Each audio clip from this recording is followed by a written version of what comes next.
Out of Papa, Basani Weshiabio, from also for Michael Champo Kusi, Christ Family Crusaders as a former Anamewo. Out of Papa, and then so,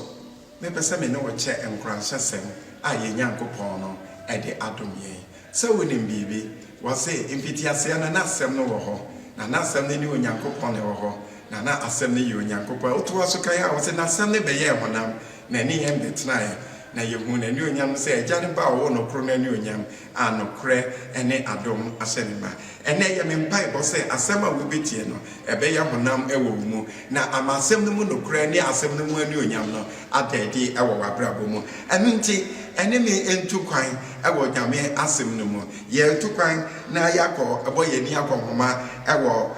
onyankopon asem mu nti samre ene me nko eye the book of Proverbs chapter 11 verse 25 as we visit the book of Proverbs chapter 11 verse 25, and there it reads, a generous man will prosper.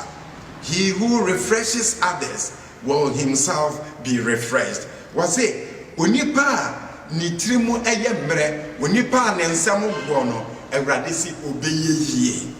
odofo awurade se onipa ne nsam gwo no ye nyankopon se he will prosper. A generous man will prosper. Prosperity does not come because you wish for it. Prosperity is something you actually plan in your life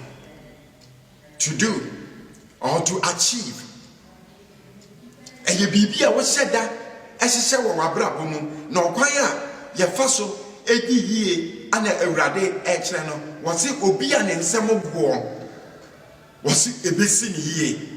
Obia and Samoguono, a basin ye. Or therefore, only me by Yagan say, a nipa be brave, our assassination, and yana,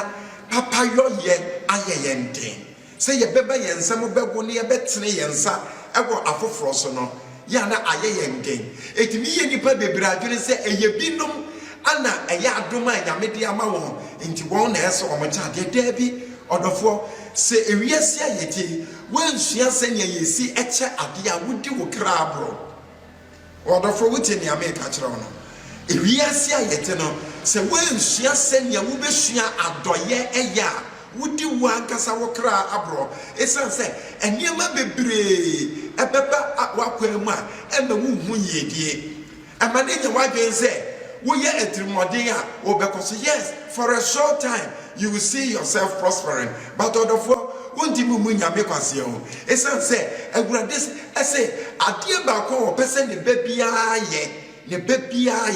it say obesia senia ye ba ye nsem guo senia ye etrimomre wamu senia ye papa yo ye adoye was say a generous man will prosper. A generous man will be an ensemogono, a radisi, obedi ye. Was it he who refreshes others will himself be refreshed? You see, it's just like they say that the right hand helps the left hand, and the left hand helps the right hand. Just like that. If you refresh others, the Lord says you yourself will also be refreshed. Until you have to learn how to refresh people. Ushia senia. Wobe me binum ho atowon ewo abrabomu enka se ensi mi ye abrabomu eye levels abrabo eye levels what you say enti enye den ya won so wo soro kakra esene obi enti nia wo soro kakra sere no wo ye obi a wadi yie ewo nanim enu nti onyame hwe se fa se nipa no eye wa assignment fa ne ye wo homework what you say en fa wani ntu sikani no and when you turn your woo no say, or no dear, a sinny ye, and tin to me, papa and derby, and rather say, anything will be a bravo mono, who so to ye saying will be, and tis a war, what shall we want? Then we say, oh, as soon as you may woman say, eh, be a yaman, and so as soon as you wait here, men so me woman, kakra, a seno. What I say will be a musadia no ewana brabo sankrofono nia wo say wo wanim kakra se no a ono ye mobrowa ewo wo wase no ewrade sisua sania wo be ya doye ama no Sa wo pese wo kɔ w'anim mo ɛwɔ wo yiedie mu dia sua sɛnea wo bɛyɛ adɔyɛ ma no na wo yɛ adɔyɛ ma no na ne ɔno nso wo soro no a ɔno nso adi yie asɛ wo no na ɔno nso Awurade aka n'akoma na ɔno nso ɛyɛ adɔyɛ ɛma wɔn so so it is a chain of help, a chain of refreshment which the Lord has instituted. You have the one who is beneath you, and the one you are also one as no odofo no ononso the ones who are your homework no ononso boawo no ononso obi nso sene no. There is someone who is also higher than that person who is helping you, and the one who is higher than your helper will also help your helper. So it becomes a chain, a continuous chain of help. What you say? Me awo bua no ontimi meboa wo bibia mu da nanso nyame ahyehyɛ sɛ esanse wo ma ne ho adwodwo no nti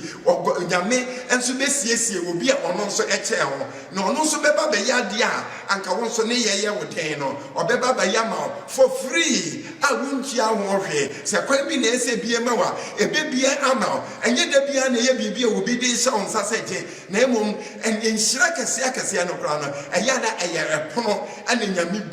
ɛwɔ w'anim ɛnam kwan so ɛnam nyame bɔfoɔ bi a wɔde ne bɛba wakwan mu adentia woma wobi ho adwodwo no woma wobi ho ɛtɔ no enti wɔn sa ho kyerɛ bebrebe yi a wonam nyinaa sɛ wotiri mu ɔden dodo ɛnyɛ tiri mɔden saa ɛnyɛ tiri mɔden saa woyɛ yɛmɔnwu no asantefo se wo ayɛmɔnwu no ɛnsua yɛmɔnwu no yɛ na ɛyɛ abrabɔ mu nnome a etia wo na woyɛ saa deɛ no ɛno nti ma wotiri mu nyɛ mmerɛwate wonya de a emebi nso wo nuanom so ɛyɛ a wo nua bi a wo nhura maneɛ kae no obi a wohyia no wotimi so ɔmmɔbɔ wobɛtumi a bua no ɛntie yɛ anomfoɔ nkyerɛkyerɛ ɔmo de abɛto sɛ wobua obi a ɔhombɔne a wɔde bɛsɛ wɔde adeade wɔn yɛ asɛe nyame nkyerɛkyerɛ nyame akwan a wɔde ama ne ma ɔdɔfoɔ bua nipa no na nipa hia mmoa ɛntwɛn mu obi hu ansa ɛntwɛn ma maneɛ bi ma nakwan mu ansa no aka sɛ mehu yanka esan sɛ wo yɛ nyame bɔfoɔ abere bi a wobɛma ho kwan